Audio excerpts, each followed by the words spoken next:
Assalamualaikum warahmatullahi wabarakatuh. Alhamdulillahirabbil alamin. Allahumma sholli ala sayyidina Muhammad wa ala ali sayyidina Muhammad. Anak-anakku sekalian yang senantiasa semoga dilimpahi karunia Allah Subhanahu wa taala, dan semoga Abah dalam doa-doa serta para murabi-murabi yang ada di SIT Green Bakti ini selalu berdoa mudah-mudahan kalian diperkodarkan menjadi anak-anak yang soleh yang solihah di dunia wal akhirat. Salawat dan salam senantiasa semoga Allah curah limpahkan kepada orang yang paling kita sayangi, orang yang paling kita cintai, yaitu Sayyidina wa Habibana wa Nabiyyana wa Rasulana Muhammadin sallallahu alaihi wasallam. Anak-anakku sekalian, tak terasa waktu begitu cepat berlalu, waktu cepat begitu berjalan. Alhamdulillah Allah Subhanahu wa taala memberikan kesempatan kepada kita semua bisa melaksanakan ibadah saum, karena tidak semua orang mendapatkan kesempatan bisa melaksanakan ibadah saum atau puasa di bulan suci Ramadan ini. Tentunya ini semua karena qudrat dan iradat Allah Subhanahu wa taala yang memberikan kesempatan kepada kalian untuk bisa melaksanakan puasa di bulan suci Ramadan ini. Anak-anakku sekalian, pada saat kita melaksanakan puasa 29 hari atau 30 hari berpuasa di bulan suci Ramadan ini, Allah telah meriwayatkan kepada Rasulullah, tutuplah kegiatan ini dengan pelaksanaan sholat Idul Fitri, atau biasanya kita ada pada kegiatan hari kemenangan Idul Fitri. Apa Idul Fitri itu? Idul Fitri adalah kita kembali dalam kefitrahan kita kembali kepada kesucian diri kita. Anak-anakku sekalian, di dalam sholat Idul Fitri itu ada 5 sunnah Rasulullah Sallallahu Alaihi Wasallam yang dicontohkan oleh baginda. Apa saja 5 sunnah yang dicontohkan oleh baginda Rasulullah Sallallahu Alaihi Wasallam? Yang pertama, anak-anakku sekalian, ketika kalian nanti akan melaksanakan sholat Idul Fitri, kalian tentunya satu disunahkan untuk mandi terlebih dahulu, anak-anakku sekalian. Lalu yang kedua, setelah mandi jangan lupa berwudu ya, karena itu sunnahnya lebih baik. Nanti jangan lupa juga mandinya menggunakan niat, nawaitu ghusla liyaumil Idul Fitri lillahi ta'ala. Jangan lupa setelah mandi terus kalian berwudu. Lalu setelah itu apa yang harus kalian lakukan? Yang lalu kalian lakukan adalah menggunakan pakaian yang terbaik. Nanti untuk adik-adik yang TK, yang SD, tanya tuh ke bunda, mana baju buat sholat yang bagus, yang terbagus ya. Lalu juga anak-anak SMP juga silakan, mana baju yang terbaik. Baju yang terbaik dalam Islam dianjurkan bukan berarti baju baru, tapi baju yang terbaik yang paling pantas untuk digunakan untuk sholat. Nah, anak-anakku sekalian, setelah kalian mandi, lalu kalian silahkan makan atau sarapan pagi. Ya, sarapan pagi terlebih dahulu untuk sebelum kalian melaksanakan sholat Idul Fitri. Yang selanjutnya, kalian disunahkan oleh Rasulullah mengajak keluarga untuk sama-sama melaksanakan sholat. Rasulullah menganjurkan pada saat sholat Idul Fitri itu sebaiknya di area yang terbuka. Namun boleh di masjid, boleh di lapangan, atau di area-area yang tertentu yang memang sudah disiapkan oleh pemerintahan yang ada di wilayah. Nah, anak-anakku sekalian, namun untuk saat ini mungkin bisa jadi nanti ada juga yang melaksanakannya di rumah. Nah, itu juga tidak salah, itu boleh jikalau memang dalam kondisi seperti sekarang sedang dalam kondisi darurat. Bagaimana tata caranya kalau di rumah sholat atau di masjid? Kalau di rumah tentunya ada cara-cara tertentu, nanti kita akan bahas di lain waktu. Nah, anak-anakku sekalian, yang terakhir, kalian ketika akan melaksanakan sholat Idul Fitri, sebaiknya kalian lebih utama dan lebih baik berjalan kaki ketika menuju tempat sholat. Anak-anakku sekalian, disunahkan oleh Rasulullah berjalan kaki. Namun bagaimana bila jauh? Nah, bila jauh tempatnya atau misalnya tidak terjangkau, itu lebih tidak apa-apa jika menggunakan kendaraan motor atau mobil. Nah, anak-anakku sekalian, itulah sunnah-sunnah yang disunahkan oleh Rasulullah ketika kita akan melaksanakan sholat Idul Fitri. Anak-anakku sekalian, kita seyogianya harus berdoa kepada Allah dari sekarang ketika akan menuju hari kemenangan. Di hari kemenangan itu bukan hari di mana kita harus bersukaria, bersenang-senang, berlebih-lebihan, tapi seharusnya kita bermuhasabah kepada Allah. Apakah amal ibadah kita selama 30 hari atau 29 hari yang kita lalui Allah terima? Tentu itu bagian daripada perenungan diri kita. Namun sebaiknya di waktu yang tersisa ini kita tingkatkan kualitas ibadah kita di bulan puasa Ramadan ini, sehingga kita bisa mencapai keutamaan dan Allah ampuni seluruh dosa-dosa kita. Semoga apa yang Abah sampaikan tadi banyak hikmah dan manfaat buat kalian semua, adik-adik, santriwan, santriwati SIT Green Bakti Insani, dan mudah-mudahan di hari penghujung akhir kita menuju Idul Fitri senantiasa Allah menerima seluruh amal ibadah kita beserta keluarga kita semua.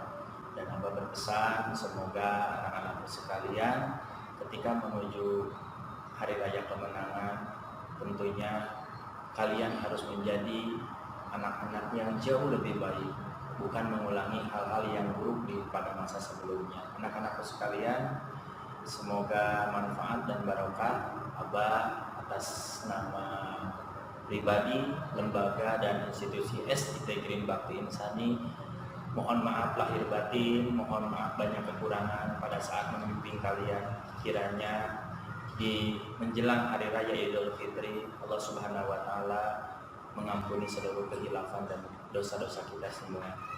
Dari Abah dan seluruh keluarga besar SIT mohon maaf lahir batin. Billahi taufiq wal hidayah. Wassalamualaikum warahmatullahi wabarakatuh.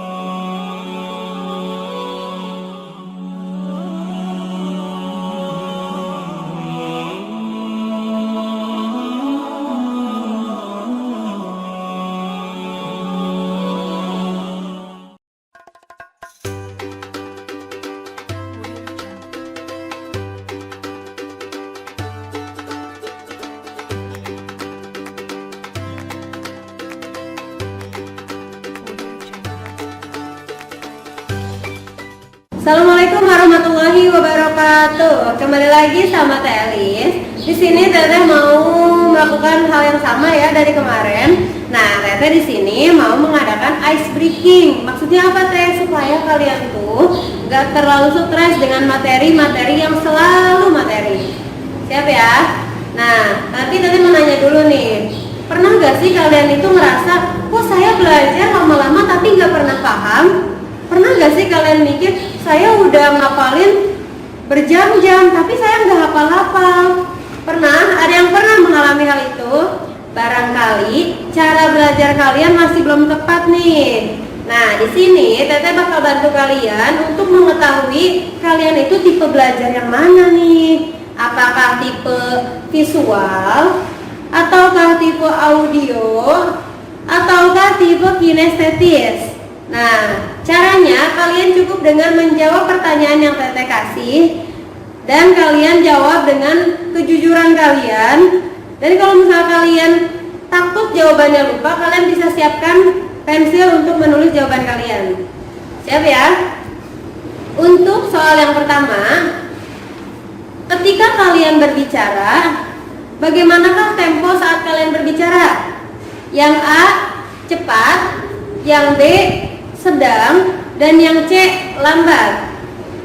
Coba pikirkan bagaimana cara kalian berbicara dan tuliskan jawabannya. Sudah? Simpan jawabannya baik-baik. Untuk soal yang kedua, apakah yang paling kalian ingat? Yang A, orang, lingkungan, dan wajah. Ulangi ya, yang A, orang, lingkungan, dan wajah. Yang kedua atau yang B, perkataan, suara, dan makna. Itu yang B. Yang B, perkataan, suara, dan makna. Yang C, kejadian, peristiwa, dan emosi. Yang mana yang paling kalian ingat? Oke, simpan baik-baik jawabannya ya. Soal yang ketiga. Bagaimana cara kalian menghafal? Yang A, dengan cara menulis berulang-ulang. Yang B, dengan mengulangi kata-kata dengan sekeras mungkin. Yang C, menghafal sambil jalan-jalan ke sana kemari. Coba tulis jawaban kalian. Jika sudah, mari kita lanjut ke nomor selanjutnya. Yaitu, kalau kalian lagi belajar nih, apa yang bisa membuat kamu terganggu? Yang A, benda-benda di sekitar. Yang B, suara-suara. Atau yang C adalah gerakan-gerakan. Coba, di saat kalian belajar, mana yang paling membuat kalian terganggu? Ataukah benda, ataukah suara, ataukah gerakan? Tulis jawabannya baik-baik ya. Lanjut ke nomor berikutnya. Apa yang lebih Anda sukai? Yang A, lukisan. Yang B, musik. Yang C, olahraga. Kalian lebih suka yang mana? Lukisan, musik, atau olahraga? Yang keenam, soal nomor 6. Ketika kalian membaca, apa yang kalian lakukan? Yang A, kalian melihat bacaannya dan kalian bacanya dalam hati. Yang B, kalian membaca dengan bersuara. Yang C, kalian menggunakan jari kalian untuk menunjuk bacaan yang kalian baca. Ayo, yang mana? Tulis jawabannya ya. Soal terakhir. Ketika kalian tidur, hal yang paling penting untuk kalian adalah yang A, kamar yang gelap atau terang. Yang B, kamar yang tenang tanpa suara. Yang C, tempat tidur yang nyaman. Manakah yang lebih penting untuk kalian tidur? Diulangi ya. Yang A itu kamar yang gelap atau yang terang. Yang B, kamar yang tenang tanpa suara. Yang C, tempat tidur yang nyaman. Nah, sekarang lihat kembali jawaban yang sudah kalian tulis. Hitunglah berapa banyak jawaban yang A, berapa banyak jawaban yang B, dan berapa banyak jawaban yang C. Jika sudah, kalau misal kalian dominan atau paling banyak menjawab jawabannya itu adalah A, berarti kalian itu tipikal yang visual.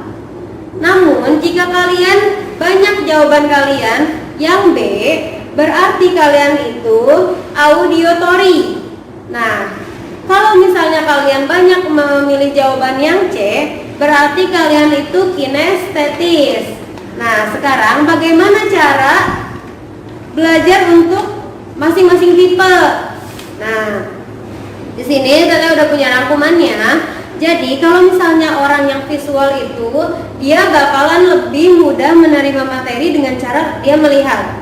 Entah itu melihat gerak-gerik gurunya, entah itu melihat bibir gurunya, atau jika dia belajar sendiri, dia akan lebih mudah menghafal dengan rangkuman yang berwarna. Dia lebih suka melihat gambar-gambar yang penuh warna. Itu.